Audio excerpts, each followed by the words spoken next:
6월 19일 법률방송 로투데이 시작하겠습니다. 첫 소식입니다. 문재인 정부 들어 두 번째 검사장 승진 및 보직 인사가 오늘 단행됐습니다. 사법연수원 24기와 25기가 이른바 검찰의 꽃이라는 검사장에 새로 진입했는데 이번 검사장 인사 특징을 요약하면 특수통 출신 적폐청산 검사들의 약진입니다. 승진 인사 면면을 먼저 김정래 기자가 보도합니다. 검사장급 이상 검찰 고위직 38명에 대한 승진 전보 인사가 오늘 단행됐습니다. 먼저 연수원 21기 박균택 검찰국장이 유일하게 고검장급으로 승진해 광주 고검장으로 부임했습니다. 연수원 24기와 25기는 이번 인사에서 처음으로 지검장, 별을 달았습니다. 24기 6명, 25기 3명 등 9명입니다. 먼저 24기에선 문찬석 서울동부지검 차장검사가 대검 기획조정부장으로, 조남관 서울고검검사는 대검 과학수사부장으로 각각 승진 발령났습니다. 여완섭 성남지청 지청장은 청주지검 검사장에 임명됐고, 고흥 안산지청 지청장은 서울고검 차장검사로, 박성진 서울북부지검 차장검사는 부산고검 차장검사로, 장영수 서울남부지검 1차장검사는 광주고검 차장검사로 각각 승진 보임했습니다. 25기에선 권순범 대검 수사정보정책관이 대검 강력부장으로, 김우곤 현 대검 검찰연구관이 공판 송무부장으로, 윤대진 서울중앙지검 1차장 검사는 검사장 승진과 함께 단박에 검찰 인사와 조직을 총괄하는 요직인 법무부 검찰국장 자리를 꿰찼습니다. 이와 관련 법무부는 검찰개혁을 흔들림 없이 추진하고 법무, 검찰 관련 주요 국정과제 수행에 만전을 기하도록 기수에 구애받지 않고 적임자를 발탁한 것이라고 발탁 배경을 설명했습니다. 적폐 수사를 책임지고 있는 윤석열 중앙지검장과 오인서 대검 공안부장 등은 유임됐습니다. 법무부는 현재 진행 중인 주요 현안 사건 처리 등 업무의 연속성을 위해 서울중앙지검장, 대검 공안부장 등을 유임시켰다고 밝혔습니다. 적폐 수사와 검찰 개혁이 흔들림 없이 추진될 것임을 강조한 대목으로 풀이됩니다. 법률방송 김정래입니다. 문재인 정부 두 번째 검찰 고위직 인사 얘기 더 해보겠습니다. 20플러스 신세아 기자 나와 있습니다. 신 기자, 오늘 단행된 38명 검사장급 인사 가운데 가장 눈에 띄는 인물은 법무부 검찰국장에 임명된 윤대진 서울중앙지검 1차장 검사인 것 같은데 어떤가요? 네, 그렇습니다. 오늘 인사에서는 연수원 24기와 25기가 새롭게 이 검찰의 꽃이라는 지검장에 진입을 했는데요. 네. 윤대진 서울중앙지검 1차장 검사는 연수원 25기입니다. 네. 검사장 승진 막내 기수임에도 이 서울중앙지검장과 함께 검찰 내 빅2로 꼽히는 법무부 검찰국장으로 단박에 승진을 한 건데요. 네. 법무부 검찰국장은 검찰 인사와 조직, 예산 등을 총괄하는 그야말로 핵심 중의 핵심 보직입니다. 네. 검사장 승진과 함께 바로 이렇게 검찰국장으로 가는 건 유례를 찾아보기 힘든 전무후무한 발탁입니다. 네, 전무후무한 발탁 배경 어떻게 봐야 될까요? 네, 법무부는 오늘 윤대진 법무부 검찰국장 발탁 배경에 대해 보도자료를 통해서 따로 설명을 했는데요. 네. 검찰개혁을 흔들림 없이 추진하고 법무 검찰 관련 주요 국정과제 수행에 만전을 기할 수 있도록 기수에 구애받지 않고 적임자를 발탁한 것이라고 밝혔습니다. 네. 한마디로 이 윤대진 검찰국장 발탁은 검찰개혁 및 국정과제의 차질 없는 수행을 위한 것이라는 게 법무부의 설명입니다. 네, 파격 발탁의 주인공 윤대진 검찰국장 경력이나 프로필은 어떻게 되나요? 네, 윤대진 신임 검찰국장은 충남 청양 출신으로 서울대 공법학과를 졸업하고 사시 35회에 합격을 해서 1996년 서울지검 검사로 임관을 했는데요. 대검 중수부 연구관과 대검 중수 2과장, 서울중앙지검 특수 2부장 등을 지낸 이른바 특수통입니다. 네. 고 김대중 전 대통령의 아들인 김홍업 씨 비리를 포착을 해서 구속을 하는 성과를 냈고요. 네. 현대차 비자금, 또 신정아 사건, 또 저축은행 비리 등 모두 이 윤대진 검찰국장의 작품입니다. 네. 윤대진 검찰국장, 윤석열 서울중앙지검장이랑은 아주 막역한 사이 아닌가요? 네, 지난해 8월 이 윤석열 서울중앙지검장이 중앙지검 1차장 검사로 발탁을 했는데요. 네. 검찰 내에서는 이 윤석열 지검장을 대윤, 그리고 이 윤대진 검찰국장을 소윤이라고 부를 정도로 막역한 사이라고 합니다. 네. 오늘 인사에서 이 윤석열 중앙지검장이 유임됨에 따라서 앞으로 적폐 수사는 윤석열, 검찰 개혁은 윤대진, 그래서 대윤과 소윤 두 윤을 축으로 진행될 것으로 보이는데요. 네. 그 밖에 눈에 띄는 인사들 어떤 인사들이 더 있나요?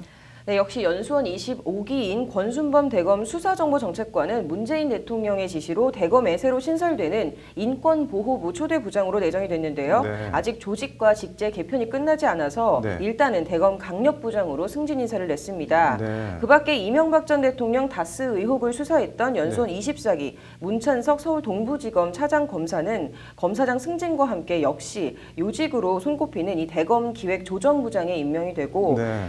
이렇게 이른바 적폐 수사를 담당했던 이 특수통 검사들의 약진이 눈에 띕니다. 네. 반면에 이 강원랜드 비리 수사 외압 의혹에 휩싸였던 이영주 춘천지검장은 법무연수원 기획부장으로, 그리고 또 최종원 서울 남부지검장은 법무연수원 연구위원으로 발령이 났는데요. 이 수사 업무에서 배제한 좌천성 인사로 보시면 될 것 같습니다. 네, 뭐 법무부 발표대로 흔들림 없는 검찰 개혁 그대로 수행했으면 좋겠네요. 오늘 잘 들었습니다. 다음 소식입니다. 검찰이 재판거래 의혹 사건 수사를 서울중앙지검 특수 1부에 배당한 지 하루 만인 오늘 대법원에 관련 자료를 요청하며 본격적인 수사에 착수했습니다. 검찰은 법원 특별조사단이 확보한 문건이 아닌 컴퓨터 하드디스크 자체를 이미 제출 형식으로 요청했습니다. 법원이 이를 받아들일지 관심입니다. 정순영 기자입니다. 양승태 대법원장 사법부 시절 재판거래, 법관 사찰 의혹을 수사하고 있는 검찰이 대법원에 관련 자료를 요청하기로 했습니다. 법원 사법행정권 남용 특별조사단이 조사한 문건 외에도 하드디스크 전체를 수사 자료로 요청하겠다는 것이 검찰의 입장입니다.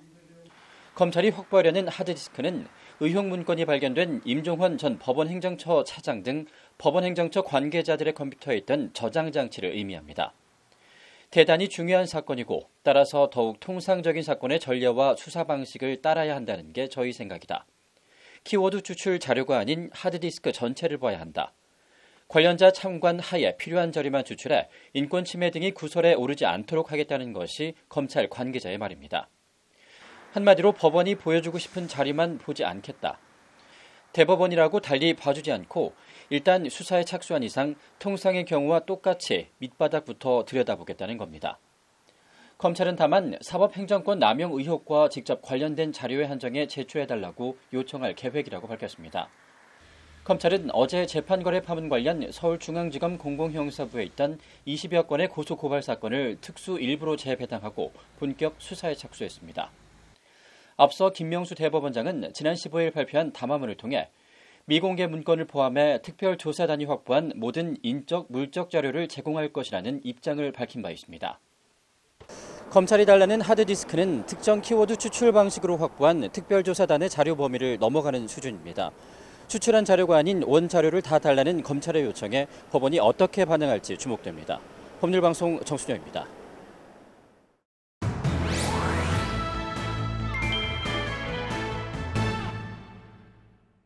네, 시내버스 안이나 길거리에서 치마를 입은 여성 8명을 몰래 촬영을 했습니다. 이 사람은 법적으로 처벌을 받을까요? 안 받을까요? 남승환 변호사의 시사법률. 오늘은 말도 많고 탈도 많은 몰카 얘기해 보겠습니다. 남 변호사님. 치마 입은 여성 8명 몰래 촬영? 이거 뭐 어떤 사건인가요? 대학생입니다. 21살인데요.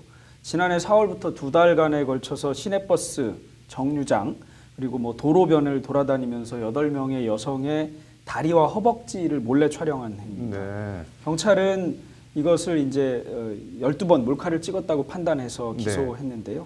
송 씨는 주로 무릎 위, 또 허벅지 부분까지 올라가는 치마를 입은 여성만 골라서 범행을 했다 네. 이렇게 조사됐습니다. 뭐 기소를 한 것 같은데 재판 결과가 나왔나요? 예, 재판 결과는 1심에서 무죄 판결이 나왔습니다. 네. 입은 치마가 짧은 치마로 보이지 않는다. 그리고 피해자가 성적 수치심을 느꼈을 것 같지 않다. 이런 것이 재판부의 판단이었습니다. 아니 남의 다리 몰래 찍었는데 이게 죄가 아니라는 건데 잘 이해가 안 가는데 뭐 판결 사유가 구체적으로 어떻게 되나요? 이게 이제 몰카 범죄, 소위 네. 몰카 범죄인데요. 몰카 범죄를 처벌하기 위해서는 촬영 부위가 네. 뭐 성적 욕망 또는 성적 수치심을 유발할 수 있는 신체여야 네. 됩니다. 그걸 이제 객관적으로 따져보니까 그렇지 않더라는 건데요. 네. 그래서 예를 들어 이 경우에는 몰카를 찍은 거는 맞다, 몰래 찍은 것은 맞지만 네. 그 여성의 전신을 찍었다. 그래서 뭐 성적 욕망이나 수치심이 들 정도로 노출이 심하다고 보이지 않는다. 그런 짧은 치마로 보이지 않는다. 이런 것이고요. 그 뭐 여성들의 다리에 초점을 두고 촬영을 하기는 했지만 육안으로 통상적인 방법을 통해 볼 수 있는 범위를 벗어나 촬영한 것은 아니다. 이런 겁니다. 뭐 아리까리한데 이게 법 조항 자체는 어떻게 돼 있나요? 흔히 이제 성폭력 처벌법이라고 하는 건데 성폭력 범죄 처벌에 관한 특례법 14조에 카메라 등을 이용한 촬영 조항이 있습니다. 촬영 조항의 일부를 보면 성적 욕망 또는 수치심을 유발할 수 있는 다른 사람의 신체를 의사에 반해서 촬영하는 경우에 처벌하도록 하고 있습니다. 이게 그러면 뭐 성적 욕망이나 수치심 이게 좀 뭐 너무 주관적이고 약간 막연하고 추상적 뭐 그런 거 아닌가요? 네, 우리 뭐 좀 상당히 추상적으로 보이기는 합니다만 대법원은 그렇다고 해서 뭐 조형 법정주의에 반하는 정도는 아니라고 보고 꾸준히 처벌하고 있는데요. 우리 대법원은 객관적으로 피해자와 같은 성별이나 연령대 일반적이고 평균적인 사람들 입장에서 볼 때 성적 욕망이나 수치심을 유발할 수 있는 신체인가 이런 거를 봐야 된다고 하고요. 그 당해 피해자의 옷차림, 또 노출의 정도, 촬영자의 의도, 촬영에 이른 경위, 뭐 촬영 장소, 시간 이런 것도 봐야 된다고 합니다. 이렇게 하면서 18세 여고생을 야간에 버스에서 허벅지를 촬영한 행위는 유죄다 이렇게 인정한 사례가 있기는 합니다. 네, 뭐 그럼 무죄로 뭐 한 사례도 따로 있나요? 네, 이번 사례도 그렇고 무죄로 처벌하는 무죄로 하는 경우도 꽤 있는데요. 예를 들면 뭐 지하철 안에서 49건의 몰카를 촬영한 행위인데 심지어 엘리베이터를 따라 들어가서 신체 부위를 몰래 촬영한 20대 남성에 대해서 2016년에 뭐 가슴 부위를 강조하거나 또는 윤곽선이 드러나지 않았기 때문에 성적 욕망이나 수치심을 유발한 게 아니다. 그런 신체 부위로 단정하기 어렵다 이러면서 무죄 판결을 선고한 사례도 있습니다. 네, 뭐 그럼 찍는다고 무조건 처벌을 받는 게 아니라는 건데 성폭력 처벌법 말고 뭐 다른 걸로 처벌할 수는 없나요? 이런 몰카 같은 거? 예, 지금 현재로 다른 범죄 처벌 방법은 없는 것 같고요. 뭐 유독 이거 하나밖에는 없습니다. 그럼 뭐 좀 개선이 필요해 보이는데 어떤가요? 이게 개선을 한다고 하면 이제 성적 욕망이나 수치심을 일으킬 수 있는 부분을 빼버린다 이런 거를 언뜻 들 수 있는 생각인데요. 이렇게 할 경우에는 또 지나치게 처벌 범위가 넓어지고 그래서 상당히 그 억울한 사람이 처벌받을 수도 있거든요. 이러다 보니까 이 부분은 빼지를 못하고 지금 현재 주로 논의되고 있는 것은 엄격하게 조사해서 뭐 편파 수사하지 않는다든가 또는 뭐 예방을 한다든가 이런 것들이 논의되고 있지 법조문을 개정하겠다는 논의 자체는 그리 많지 않은 것 같습니다. 네, 뭐 온 나라가 몰카 포비하고 대통령까지 나서서 뭐 처벌이 약한 것 같다 그러는데 좀 뭐 어떻게 대안 마련이 필요해 보이긴 하네요. 오늘 잘 들었습니다. 법률방송 연중기획 법률용어 이제는 바꾸자. 오늘은 요역지와 승역지입니다. 요역지와 승역지라는 단어의 뜻은커녕 이런 단어 자체를 들어본 분이 몇 분이나 계실지 모르겠습니다. 법률방송 법률용어 이제는 바꾸자. 장한지 기자입니다.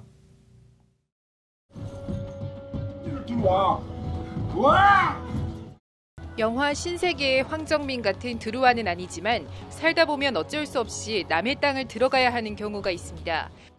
남의 땅과 내 땅이 붙어 있는데 남의 땅을 지나야 내 땅으로 진입할 수 있는 경우가 대표적입니다.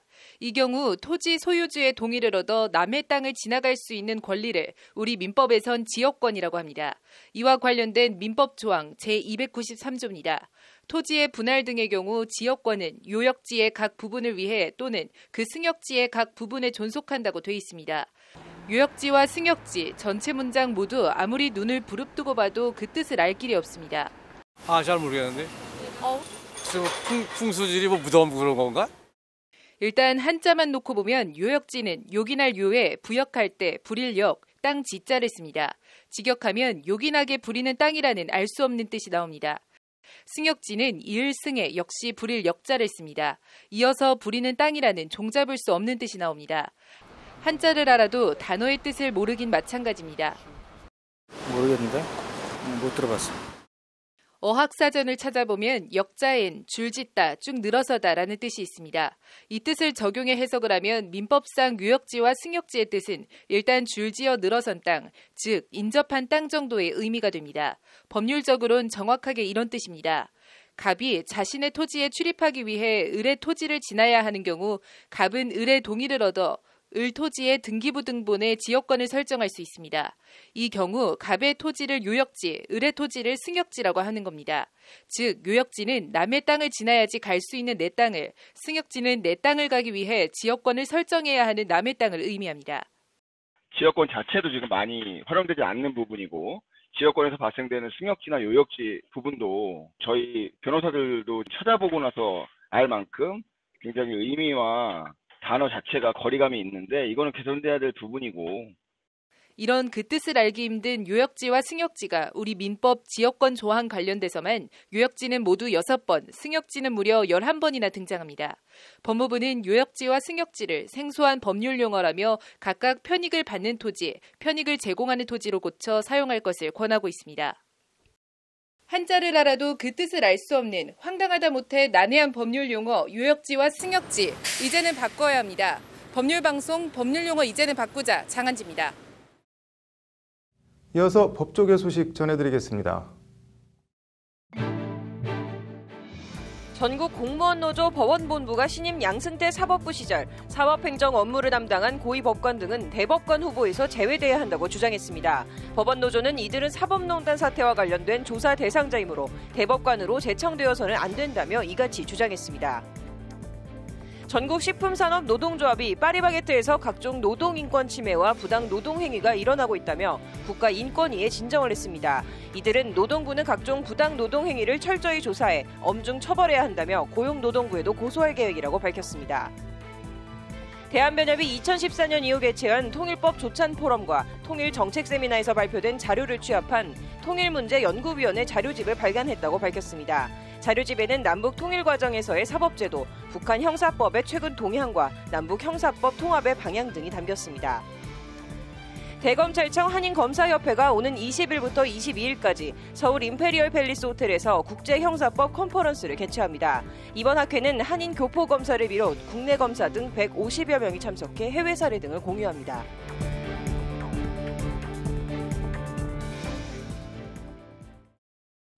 (6월 19일) 법률방송 로투데이 마치겠습니다. 시청해주셔서 감사합니다.